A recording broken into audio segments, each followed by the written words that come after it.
Good afternoon, ladies and gentlemen. Welcome back yet again to another, call it the last episode of our chat with Lisa Ripperger. She has a huge amount of experience and she's moved from USA and come to Dubai.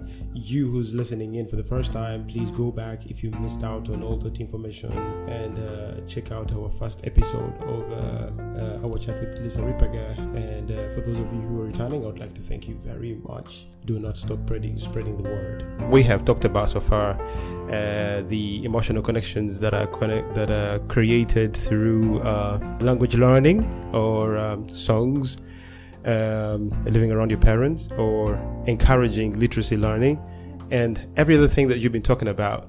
Is there more? I mean, I think that if we're talking about families really wanting to encourage their children to do well, I think it's important that children are enjoying what they're learning and how they're learning, that they have some voice and control over that. Now, I realize that many children go to many different kinds of school environments where it may not be so joyful.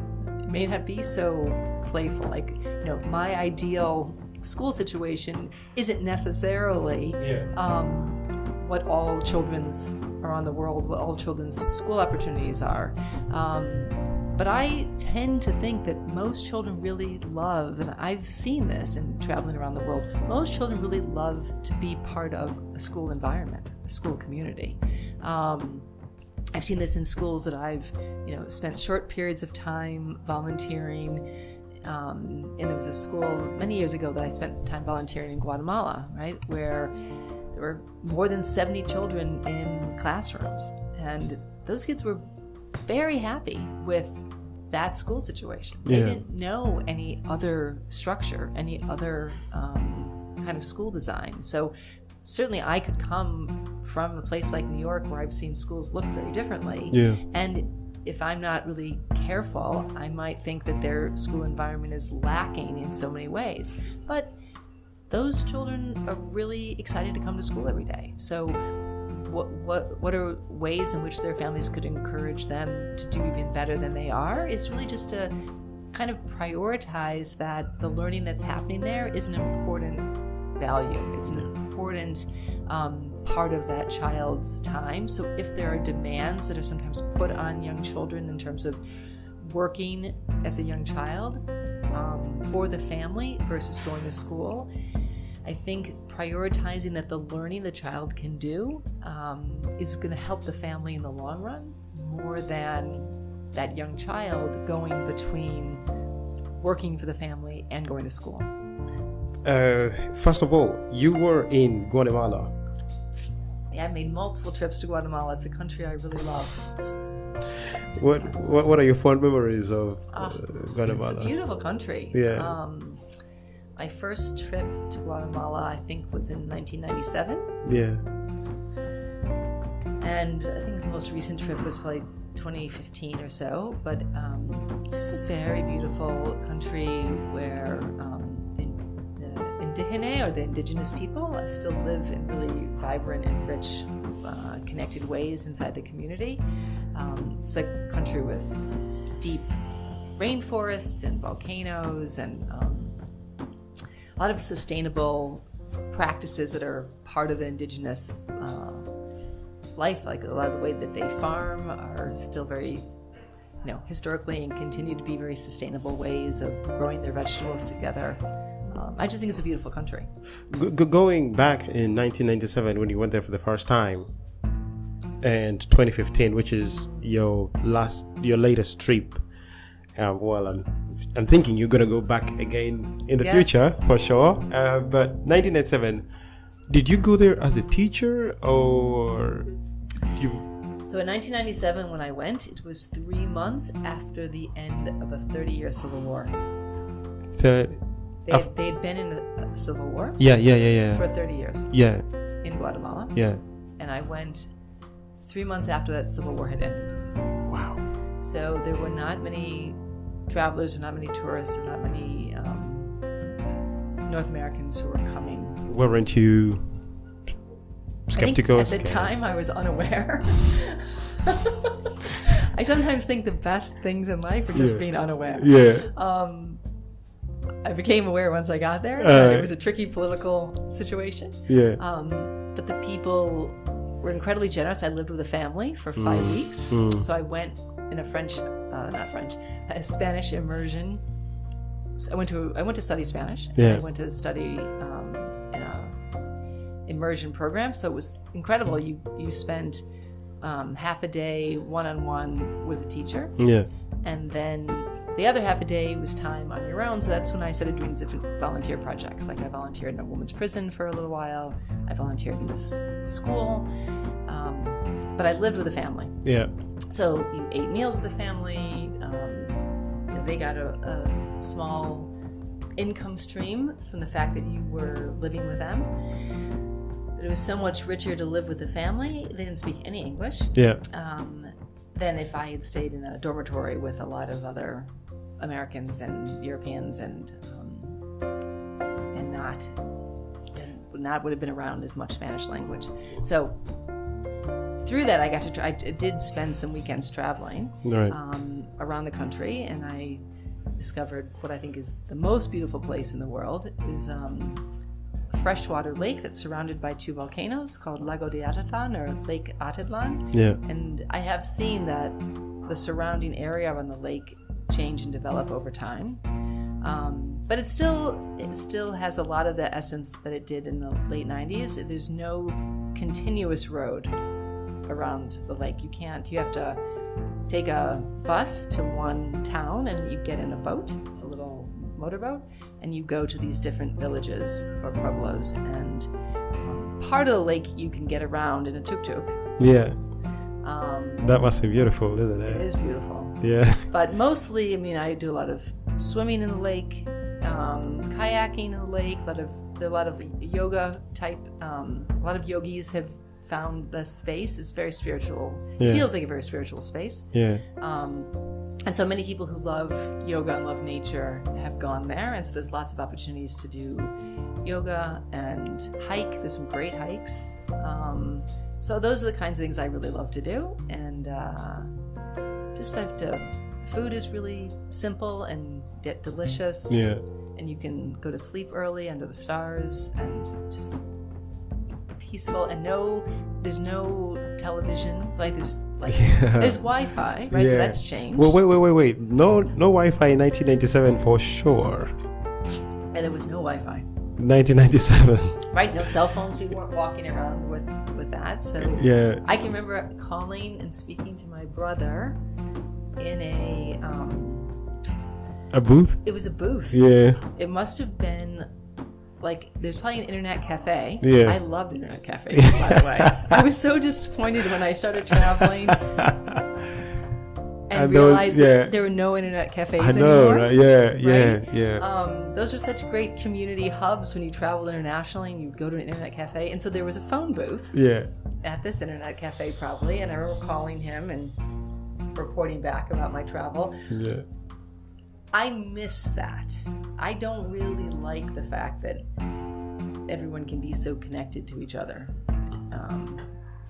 I really appreciated those long travel opportunities when I could go and really kind of fall off the face of the earth. Yeah. People could not find me and I once did take a trip in 2016 to Lebanon, and I had 2 phones. I had a BlackBerry and an iPhone. I left them both in New York.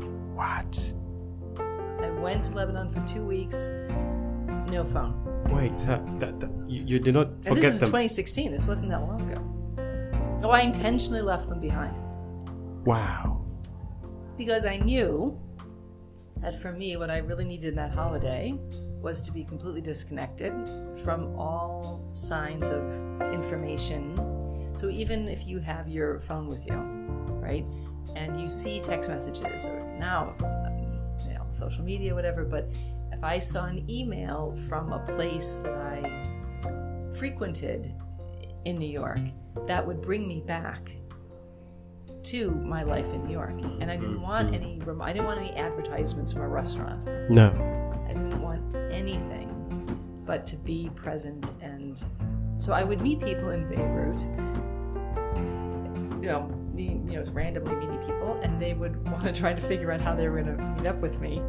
And I didn't have any way to meet up with them. I'd say, well, I'll meet you at 7 o'clock at this famous building.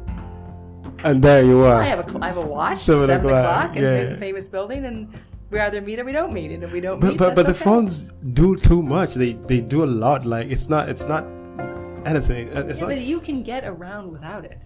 I successfully got around, living in Beirut for 2 weeks. Looking back on the time, what do you say that you managed to achieve or accomplish through those 2 weeks? I had a complete detox I needed to get away from especially my work life. Yeah. That was very consuming. Yeah. As a principal, I was constantly emails, and I know myself well enough to know that if I have the phone with me, I will not have the discipline to not check it. I know that. I'm very undisciplined when it comes to it, right? So I remember getting in the taxi from my apartment, going to the airport. I felt like I was having a withdrawal, like someone who smokes and they're constantly putting their hand to their face. They want to take a hit. Yeah. I felt like that nervous twitch. Yeah. But once I finally got on the airplane, I was fine. The rest of the time I was fine. It was just like an hour of nervous anxiety around what do I do with my hand? Yes. But that's a behavior. For sure, yeah. Right? And for a short period of time, 2 weeks, I could rid myself of that behavior. And it allowed me to really have some incredible experiences. I traveled all over Lebanon. I went throughout almost the entire country in 2 weeks. Without just in shared taxis, like Cheroots. What? Yeah, I don't travel with travel agents. I just randomly go to a public bus station and jump in either an individual private taxi or like a shared taxi and just, go to Baalbek that way or, go to Tripoli. I traveled all over the You're country. such a risk taker, aren't you? Traveling. Oh my God. Yeah. You go to Guatemala exactly after the civil war has ended. You go to Lebanon without a phone or any sort of communication and you just jump into taxis or shared taxis like... This is so grounded. I actually love this kind of character, but not so many Americans do this. No, right? It's true. Americans are not. There are some, but they're the minority of the minority. They're like the 1% of the 1% who travel this way, which is unfortunate, because I've many times felt as if it's the country's physical isolation that is a challenge for it, and that I always believed that if more Americans really traveled deeply, not vacationed, but traveled the way I'm talking about traveling, when you really get into a community and you visit what the everyday people in that community do, like shop in their food markets, right? Go to their religious institutions, walk the pathways and the streets that they would walk, that you get closer to developing the eyes and ears and appreciation for what life is like in that place, and you do it with less judgment, because you can see more of all of our humanity that way. Traveling is something you can enjoy. Anyone can enjoy. But it's also something that could help you to learn. Tremendously. Where we could pick up from where we were before was enjoy what you are learning, or try to encourage your children to enjoy what they're learning. I mean, one, if we're talking about right, so there's different kinds of families and different kinds of family structures, and different families have different histories with school. But if we're talking about families who have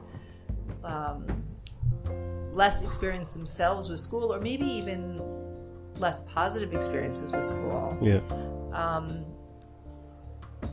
I think it's really important that whatever you're doing with your child, you're finding pleasure and delight in it. Yeah.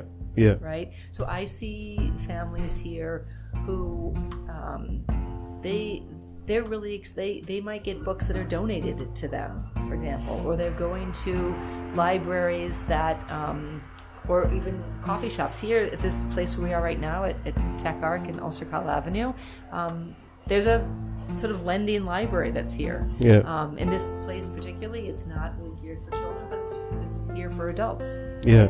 So there are just so many natural ways that I think adults can share their own interests and curiosities with their children, right?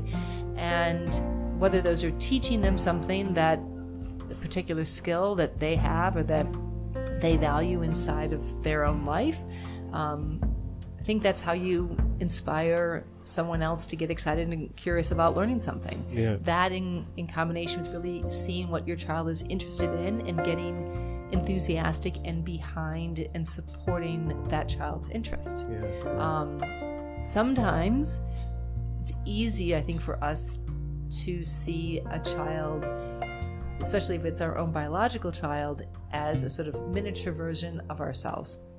And but they're not. They're their own unique, separate individual. They're not living out their life as you. They're living out their own life. And so I think it is important to not see them as the grown-up, as the parent, for example, but rather as a separate individual that's going to have a separate and different journey.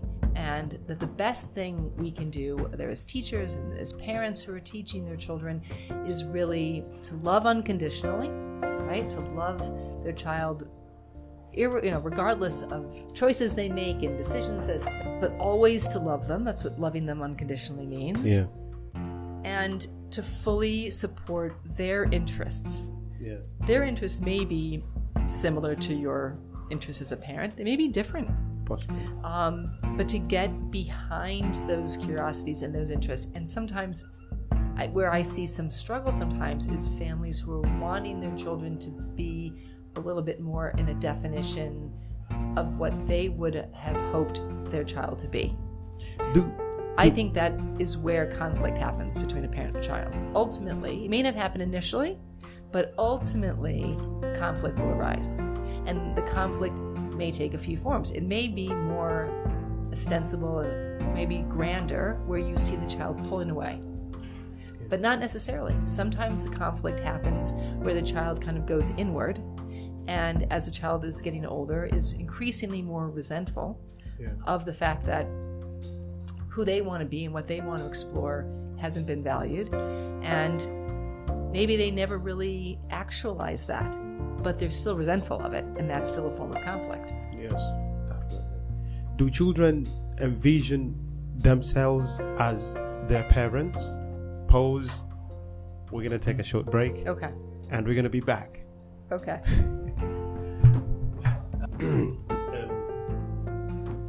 Welcome back from the short break.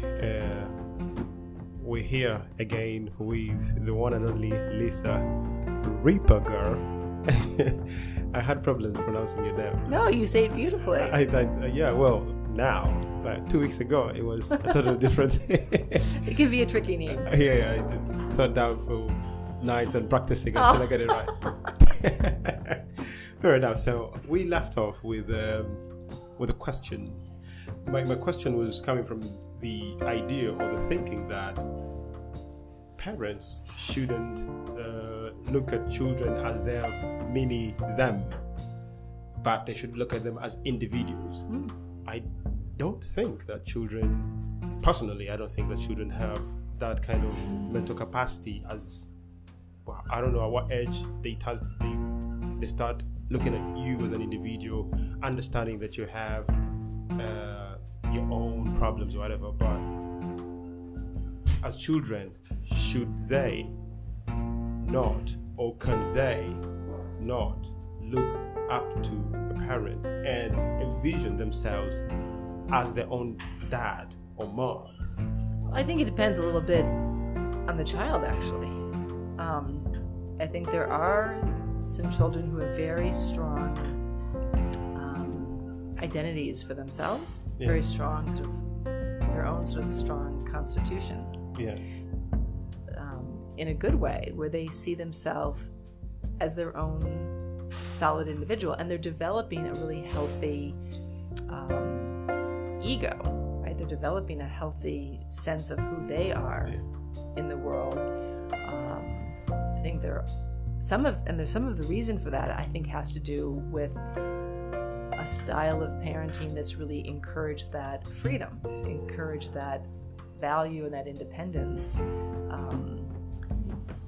There are other times where I think I've seen children who do see themselves a little bit more in relationship to their parent, and may even have more insecurities around stepping outside of not wanting to displease that parent. Yeah. Right? So I'm not advocating for children to be rebellious and not listen to their parents. But at the same time, I do think it's important to develop, as you're developing into pre-adolescence and adolescence into adulthood, a belief that you're not living your life for anybody else. No.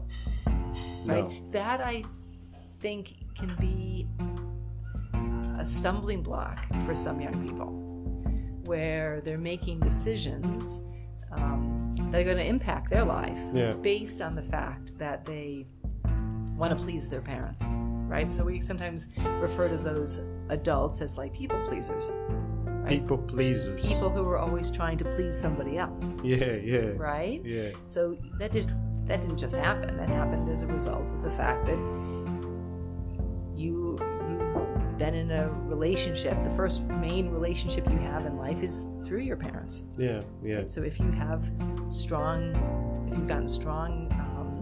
coaching, essentially, that's what teaching and parenting is, a form of coaching. If you've gotten strong coaching, that what's most important is that you're pleasing your parents, you're pleasing your teachers. So you're not living your life then feeling like the most important person to please is myself. First and foremost, and when I'm happy and feeling content, then everything else will fall into place. Right? Sure. Yeah, definitely. Are most children like that, or less children are like that? To some degree, there's a way in which a lot of children can struggle a little bit with this idea of who am I doing something for? Yeah. Right? So, I mean, as much as I'm suggesting that for parents to be, encouraging and they want their children to do well in school, that's also why I'm saying it needs to be rooted in what the child is interested in, right? Yeah. Supporting the child and the child may be interested in things that you are not so interested in. As a teacher, I certainly had that experience where I had students who were curious about things or interested in things that I had no knowledge of. But in order to make a connection with that child, I had to quickly upskill myself in that area. And that might be why, I have zero interest in American baseball, to be honest with you, but I lived in a city where baseball is a really big deal. Yankees and Mets are big, exciting teams, depending on where you live. 50% of the kids in my class were very excited when the Yankees were going to the World Series, and so we would read from the sports page in the morning meeting. And immediately, kids who were excited about the Yankees going to the World Series were ready to come to school. Yeah. Right? And others who weren't necessarily, they learned some things about it, right? Became some of the social capital within our classroom. And other parts of the day might have been places where something that they were most excited about got triggered, right? So that's part of the art of teaching and parenting, is getting behind other people's interests. So I might not be so interested in race cars, but if I have children in my classroom or I have children in my family who are really interested in race cars, then I better get interested in race cars, because that's how I'm going to, support those individuals, but also create more emotional bonds. It's not by making them come and garden with me, even if they're not remotely interested in gardening. I can still expose them to the gardening, right? But if ultimately they're not so interested in it, making them do it with me is not going to help anyone. Were you later on compelled to follow the baseball league after experience around the kids who are? Well, for sure. I mean, I have always said, when people say, how do you stay so sort of, youthful or physically active, I've always said it's the fact that I've built my entire professional life around children. Wow. Because they're constantly, there's always another generation, right? Like, they're children that I taught many years ago who are now in their 30s. But I'm still around children who are 8. Yeah. So there's constantly another generation of young energy that force me to stay in a more playful headspace. Yeah. Right? You must be proud of the work you've done, the work you do. Yeah. I am. It's been a really sensational way to spend a life, I would say. Do you get people that you saw while they're young contact you at this stage? Yeah, I have some. I'm in in like email relationships with or connections on WhatsApp, but also on social media, on LinkedIn or Instagram. I'm in contact with some of those former students from like the very beginning of my teaching, even Washington Heights or Chinatown in New York long ago. Wow. So yeah, it is really exciting when one of them reaches out to you. I went to a conference once a number of years ago in New York, and a young woman who was a young teacher had been a student of mine in Washington Heights, and she came up and we made connection. Wow. Really lovely. Wow. Okay, here's an interesting one. We're going to have a quick fire questions after this. Quick fire, so it should be. Okay. Now, this is not a quick fire one, but it's just one of the last questions I'm going to ask you. Who do you think has the greater influence? I'm thinking it's a parent, but who do you think has the greater influence in terms of child's learning and growth? Is it the teacher or the school or parent and home? I mean, absolutely, I would say parents have the greater potential and influence in a child's life, and that if there's one thing I was going to say to encourage parents to do is to trust themselves more and to trust that their instincts and their belief around what they value and what they hope and want for the child is a good place to anchor themselves. And sometimes there can be a tendency to think that the teacher will know better, right, or the school will know better, and I would say not necessarily, right? So to trust your own instinct as a parent about your child better. Now, separately, and that being said, separately and aside, there are many of us who feel as if we've had very deep connections and pivotal learning moments in life from teachers and coaches. That made huge impacts on us. For sure. Yeah. And so that work and those relationships are incredibly important, even if they haven't been with as much longevity or as long. Sometimes their intensity and the brevity of the time helped make them so impactful. I know that from my own experience, as well as a child, as well as being a teacher. So. Can one do without the other? I mean, there are certainly people who are growing up and not in traditional school settings, and so I think those families would say yes, and for sure. But I would say none of us can reach our fullest potential in like a really fulfilled life without having different influences. Right? So it isn't so much about specifically a teacher, but different adults in our lives that will bring different things to us and give us different experiences and different ways of seeing something. And I think that's a really important thing to value. Yeah. And also the fact that these children go to school and meet other children of their age, and that's also something different. Huge. We didn't even talk about that, but that's a huge piece. Yes. Yeah. Could you say something about that? How it impacts the child? Well, just in summary, I would say, the learning that children are doing from their peers is monumental, right? Their relationships with their peers, not just what they're learning, but how they're learning and how they're learning to interact and connect with different kinds of people is tremendously important. And one of the greatest values about going to school or being part of teams, being part of, external classes, whether those in the arts or other disciplines. Yeah, it's those relationships where you're doing so much powerful learning. Wow. Well, here we are. We have arrived at our quick fire questions. And I hope you manage not to skip any of these questions. That completely about school and teachers' life and whatever. What is one of your hidden talents? What is one of my hidden talents? Yes.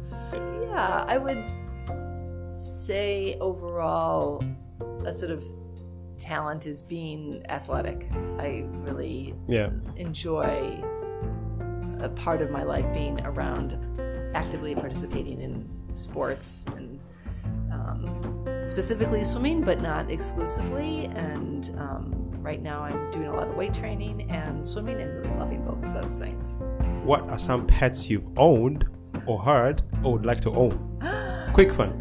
Very quick. My only pet I ever owned was a guinea pig when I was a child named Peavy, like letter P, letter V. Great. That's the only pet I've owned. I'm not a big pet person. Do you intend to get pets? Absolutely not. Okay, great. What's your dream vacation? Oh, wow. I don't really know. Now, I've had so many fantastic travel opportunities. I would say a place that I still haven't been to that I really want to go to is Pakistan. And I was actually planning a trip there with a teacher friend of mine from here who has family there just before lockdown, and we had to cancel that. So it's still on my radar, but for whatever reason, I can't entirely tell you. I just really would love to go to Pakistan. Okay. It's gorgeous. What's a typical Saturday night for you? Last question for us. Not terribly exotic or anything. I don't really, I don't participate in the active social life of Dubai, let's say. Saturday mornings, I'm up really, really early, swimming about 2.5 hours in the morning. So I go to bed very early Friday night. And then I'm just kind of recovering on Saturday. So a typical night would not be anything exotic or just in my apartment. Well, that sounds very chill. That sounds very chill. I have a limited social life. I kind of just enjoy some time alone, just my own quiet head time. To be fair, the best time is the time to spend with yourself. Yeah. To be fair, I'm good with that. I would like to thank you for joining us on this podcast. You're the very first interview we've had here, and that's special. I'm honored. People would also like you to say goodbye to them. So you're gonna say your parting words, and then at the end you'll say "Muébale, muéraba." Muébale, muéraba. Muébale, muébale, muéraba. Muélaba. Yes. I might have to have you repeat that, but that's okay. Yeah. So you say your parting words, and at the end of the segment, after saying all this, say your closing words are going to be "Muébale, muéraba." Muébale is thank you, goodbye. Okay, great. But I want to thank you for inviting me. My pleasure, Lisa. Listeners, and my actually first opportunity to be on a podcast. I'm not entirely sure I know what it is. I said to you, is this radio? I'm not really sure I completely understand where one finds a podcast. But I'm really delighted to have met you and to be interviewed by you and have this opportunity to speak to your listeners. Thank you. Thank you so very much. Thank you. Muébala, muébali, muébala. Is it close enough? Muébale, muélaba. Okay. Muébale, muébale, muélaba. muélala. Muébale, Muébale, Wherever. Okay. I'm glad you're getting a good laugh out of this. Everyone's gonna be laughing. Okay, good. Well, thank you very much, Lisa. Thank you. It's been a pleasure. The pleasure is mine. Thank you. This- We should take a photograph. Yeah. Please. Should we?